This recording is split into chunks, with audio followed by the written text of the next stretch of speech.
Wesh canne à pêche. Bon bah ok, désolé pour l'intro un peu merdique. Bon, juste avant de commencer mon histoire, je tiens à vous dire que c'est ma version à moi. C'est selon ce que je vois. N'hésitez pas à donner votre version en description et dites-moi ce qui ne va pas aussi dans mon histoire pour que je fasse mieux.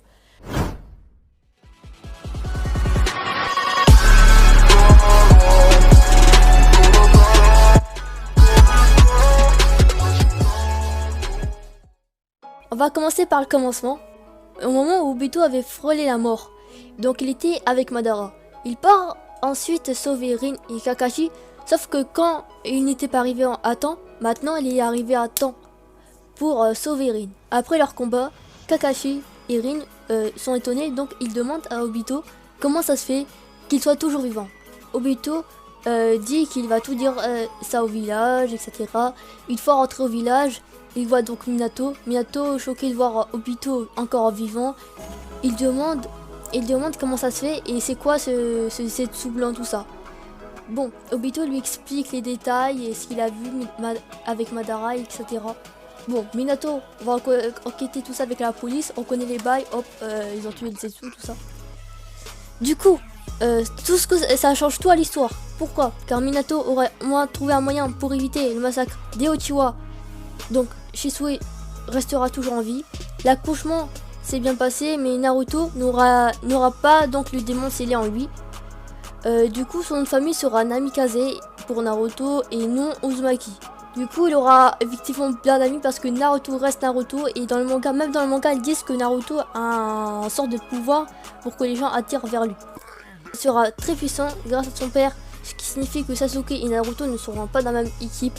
Donc il n'y aura pas d'équipe 7 avec Naruto, vu que les équipes sont placées du plus fort au moins fort. Ça signifie que Yahiko ne sera pas mort et Nagato restera gentil avec Conan. Puis Hinata ne tombera pas amoureuse de Naruto, car pour rappel, elle était tombée amoureuse de Naruto, car elle avait beaucoup de difficultés. Il était déterminé à devenir Hokage pour que son village reconnaisse à sa valeur. Dans cette version, Naruto voudra juste devenir un ninja très puissant. Cependant, Orochimaru, le pédophile quoi, va voir Sasuke, car Sasuke va quand même déserter pour devenir plus fort afin de prouver sa valeur à son père quoi, parce que quand même le père de Sasuke reste le même. Il va toujours être aussi fort avec lui, mais sinon il aime bien tout ça. Bref, vous connaissez la suite. Donc on va dire qu'il s'est entraîné à fond avec Orochimaru. Et puis avec la marque maudite pendant environ 3 ans. Après 3 ans, Sasuke tue Orochimaru parce que voilà, elle était malade, tout ça, vu qu'il sait qu'il va piquer son corps. Ensuite, Minato demande à Naruto de faire revenir Sasuke au village. Car il a à peu près le même niveau, voire plus fort que Sasuke d'après Minato. Du coup, il part en mission avec son équipe, tout ça. En bout d'un moment, Naruto trouve Sasuke seul. Du coup, ils sont seuls à seul. Naruto dit: alors Sasuke, pourquoi tu désertes Konoha? Même si que je te connais à peine, Konoha reste ma deuxième famille. Et toi tu fais toujours partie de ce village, même si que tu as déserté. Sasuke répond: du coup, je cherche la puissance pour prouver enfin ma valeur à ma famille.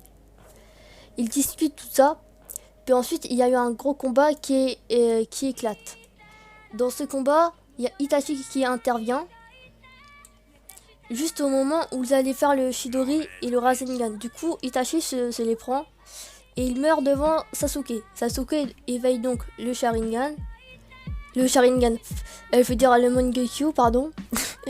Itachi, il dit à son frère en murmurant: reviens au village, petit frère. Il sourit puis il meurt. Ah, que c'est triste. Malheureusement. Sasuke est choqué de voir ce qu'il vient de voir. Il dit: grand frère, pourquoi? Naruto, du coup, il dit à Sasuke: comme je te l'ai dit, tu fais toujours partie de Konoha. Sasuke, alors reviens sans faire d'histoire s'il te plaît. Il s'est sacrifié pour qu'on meure pas tous les deux. Bon, Sasuke a à peu près compris que sa famille l'aimait même si qu'il ne reconnaissait pas sa valeur. Bref, voilà quoi. Il rentre à Konoha avec Naruto. Sauf que le problème, c'est que j'ai pas oublié Gaara. Gaara, lui, il a toujours son démon à queue. Puis il a fini par détruire Suna, vu que lui, Son Indo c'est... Voilà. Une fois qu'il a détruit Suna, il vient se diriger vers Konoha. Arrivé à Konoha, il commence à détruire tout sur son passage, sauf que Minato, lui il est rapide comme l'éclair. Il y a un gros combat qui éclate. Dans ce gros combat là, Gaara va se transformer à son démon à queue, tout ça. Puis Minato, c'est Minato qui gagne vu que lui, on va pas se mentir quand même, il est très très puissant. Plusieurs années plus tard, du coup,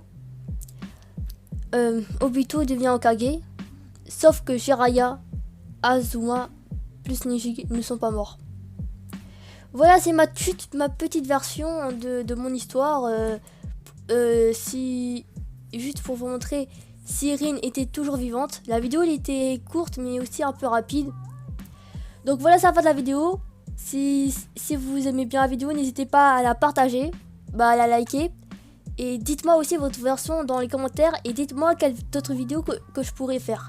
Et pour les FAQ, ah oui, pour les FAQ, ça, ne vous inquiétez pas, ça va arriver. C'est juste qu'il faut un peu de patience. Même si que je suis un peu feignante, tout ça. Voilà. Alors sur ce, je vous laisse. Bis.